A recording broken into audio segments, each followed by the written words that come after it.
नमस्कार, मैं हूं Amod Srivastava. Amazing thought, amazing message, amazing information की दिशा में आज एक कदम और आगे। आज के इस चिंतन का विषय है कि जो डर गया समझो मर गया। जो डर गया समझो मर गया। भाई विजय कटरे के द्वारा प्रेषित उन्हें बहुत बहुत धन्यवाद। वर्तमान संदर्भ है कोरोना की महामारी। आपको ये मेरा वीडियो अच्छा लगे तो लाइक करें, शेयर करें और लाल बटन दबाकर सब्सक्राइब अवश्य करें। साथ ही बेल आइकन दबाना बिल्कुल ना भूलें। जो डर गया समझो मर गया।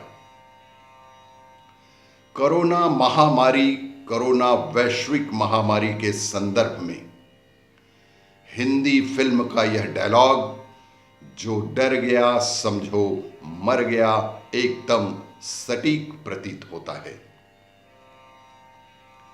अब तक चिकित्सकों के पास इसका कोई इलाज नहीं ही है। रोजाना के आंकड़े देख सुनकर हमारे अंदर डर सा समाते जा रहा है। हम विभिन्न तरीके अपनाकर इससे बचना चाह रहे हैं, लेकिन भीतर ही भीतर हम बेहद डरे हुए भी हैं। हम विभिन्न तरीके अपनाकर इससे बचना तो चाह रहे हैं या बचने का प्रयास कर रहे हैं। एक विषय जो अछूता रहा जा रहा है, एक ऐसा विषय जिस पर किसी का ध्यान ही नहीं जा रहा है, वह स्वयं को जानने का है। वह स्वयं को जानने का है।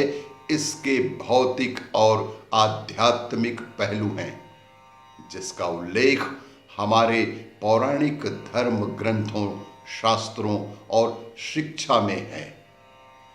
अक्सर कहा जाता है कि स्वयं को पहचानिए या स्वयं के भीतर झांकिए। हमारे शरीर की एक आंतरिक संरचना है, उसका एक भाग स्वयं चलायमान है। उसका एक भाग स्वयं ही चलायमान है, जैसे सांस लेना, छोड़ना, हृदय की गतिशीलता आदि आदि। इसके लिए हमें कोई प्रयास नहीं करना पड़ता, परंतु कुछ क्रियाएं हमारे द्वारा परोक्ष या अपरोक्ष रूप से संचालित होती रहती हैं। जो क्रियाएं स्वयं संचालित हैं, उन पर हमारा कोई नियंत्रण नहीं होता है। उन पर हमारा कोई भी किसी तरह का नियंत्रण नहीं होता है, परंतु कुछ क्रियाएं हमारी सोच एवं उसके प्रभाव द्वारा नियंत्रित होती हैं। लेकिन हमारी सोच उसके प्रभाव के द्वारा सतत नियंत्रित होती है। यह सब हमारी इंद्रियों, हमारी बायोलॉजिकल एक्टिविटी, बुद्धि आदि से सकल प्रभावित होती हैं। इस पूरे सिस्टम को इनर इंजीनियरिंग भी कहा जाता है। इनर इंजीनियरिंग को जानने के पहले, इस इनर इंजीनियरिंग को जानने के पहले यह जान लें कि इस धरती पर हमारी उपस्थिति करोड़ों वर्ष पुरानी है। धरती पर जीवन एक कोशीय जीव से आरंभ होकर सेल डिवीजन और सेलेक्टिव ब्रीडिंग से हमारी उत्पत्ति होमो सेपियंस के रूप में हुई। हम अन्य जीवों की अपेक्षा भावनात्मक रूप में सर्वाधिक विकसित प्रजाति के वर्तमान में हैं। हमें इसी के चलते एक सामाजिक परिवेश तैयार करने का भी अवसर मिला।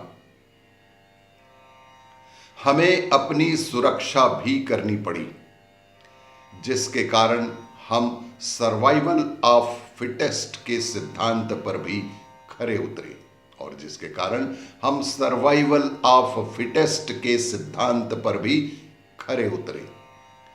सुरक्षा के इन्हीं मापदंडों को पूरा करने के लिए एक सिस्टम तैयार हुआ जिसे हम इनर इंजीनियरिंग के नाम से पुकारते हैं।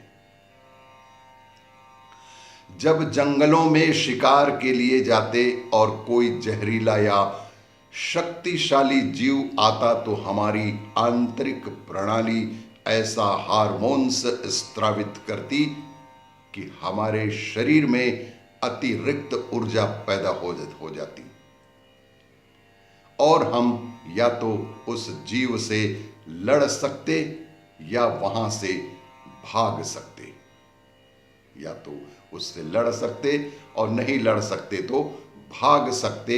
इसे फाइट ऑफ फ्लाइट कहा गया। इसे फाइट ऑफ फ्लाइट के नाम से भी पुकारा जाने लगा। हमारा पूरा आंतरिक सिस्टम ही हमें आज तक अनेक बाधाओं को पार कराकर यहां तक पहुंचाया है। हमारे अंदर डर, दुख, घृणा, जलन आदि तथा सुख, खुशी, सद्भावना, प्रेम आदि के भाव आते जाते रहते हैं। ये भाव ही हमारे अंदर विभिन्न प्रकार के हार्मोन्स के स्त्राव के लिए जिम्मेदार भी होते हैं। स्त्राव सकारात्मक प्रभाव वाला होगा या कि नकारात्मक प्रभाव वाला, यह हमारी भावनाओं के प्रकार पर निर्भर करता है। अर्थात हम अपनी भावनाओं को नियंत्रित करना सीख जाएं। यदि हम अपनी भावनाओं को अंदर ही अंदर नियंत्रित करना सीख जाएं या कि इनर इंजीनियरिंग को अच्छे से समझ जाएं तो हम सभी स्थितियों में जीत ही सकते हैं। तो हम किसी भी परिस्थिति में जीत को हासिल कर सकते हैं।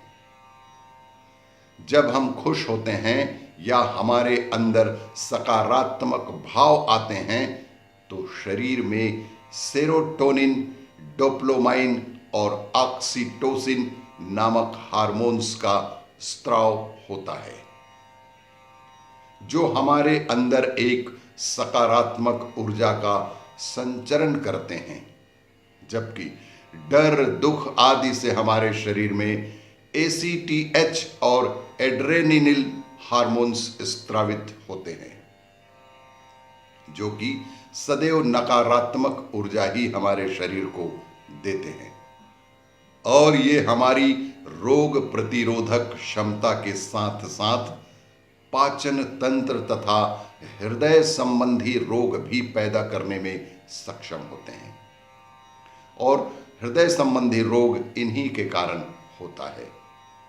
स्पष्ट है कि कोरोना वायरस से लड़ने के लिए हमारी प्रतिरोधक क्षमता काफी मजबूत होनी चाहिए और इसका सीधा संबंध हमारे डर से है। रोग प्रतिरोधक क्षमता ही हमारे अंदर कोरोना के विरोध में एंटीबॉडीज बनाती है और हम स्वस्थ हो जाते हैं। इसीलिए कोरोना के बाद स्वस्थ व्यक्ति का प्लाज्मा अन्य प्रभावित व्यक्ति को दिया जाता है। मलेरिया हो जाए तो हमारे शरीर में उसके खिलाफ एंटीबॉडीज डेवलप होती हैं, तब ही हम स्वस्थ हो पाते हैं, ना कि किसी प्रकार के दवाई से। हम डरते रहें तो हमारी रोग प्रतिरोधक क्षमता विकसित नहीं होगी। यदि हम लगातार डरते रहे तो हमारे शरीर के भीतर रोग प्रतिरोधक क्षमता बिल्कुल विकसित नहीं होगी, साथ ही हमारे शरीर के अन्य अंगों को भी वह प्रभावित करते रहेगी। ऐसी स्थिति का लाभ कोविड-19 को मिलता है, इसलिए सावधानी रखिए पर डरे नहीं। डर को बिल्कुल भी अपने दिमाग से, अपने शरीर से, अपनी आत्मा से ही निकाल दें। होमो सेपियंस की अब तक की यात्रा में अनेक अवसर आए होंगे, और वह प्रत्येक स्थिति को हराकर यहां तक पहुंचा है। अर्थात वह सदैव एंटीबॉडीज विकसित कर उस रोग को हराते आया है। वर्तमान वायरस उसके लिए नया है, परंतु हम यदि अपनी रोग प्रतिरोधक क्षमता को डर के कारण कमजोर ना करें और बेहद मजबूत बनाए रखें तो वह उससे भी लड़ लेगा। एक कारण और है, पहले हमारा सूचना तंत्र इतना विकसित नहीं था। हम रोजाना आंकड़े देख देख कर भी डरते जा रहे हैं। यह आप पर निर्भर करता है कि आप ऐसी सूचना से किस प्रकार प्रभावित होते हैं। अपनी रोग प्रतिरोधक क्षमता बनाए रखने के लिए कुछ टिप्स इस प्रकार से हैं। अपनी रोग प्रतिरोधक क्षमता को आप निम्न प्रकार से बढ़ा सकते हैं, बरकरार रख सकते हैं। कुछ सुझाव इस प्रकार हैं। प्रोटीन युक्त खाना खाएं, नियमित एक्सरसाइज करें और कम से कम आधा घंटे का सूर्य स्नान अवश्य करें। शक्कर और रिफाइंड कार्बोहाइड्रेट से बचें। विटामिन सी का लगातार प्रयोग करें। और जो भी व्यक्ति घर में रह रहे हैं वे कम से कम एक बार भाप की सांस अवश्य लें। जो व्यक्ति बाहर किसी काम से जाते हैं तो वापस आकर पुनः एक बार भाप की सांस अवश्य लें। और ऐसे व्यक्ति जो इस रोग से प्रभावित हैं या इस रोग के निदान के कार्यों में लगे हुए हैं, जैसे कि डॉक्टर, नर्स, पुलिस इत्यादि, इन्हें दिन में कम से कम 3 बार भाप की सांस लेने का सुझाव दिया गया है। तो अंत में एक ही बात हमारी समझ में आती है कि जो डर गया समझो मर गया। इस लेख को प्रस्तुत करने वाले भाई विजय कटरे को पुनः एक बार धन्यवाद। और यदि ये मेरा वीडियो अच्छा लगे तो लाइक करें, शेयर करें और सब्सक्राइब अवश्य करें। धन्यवाद।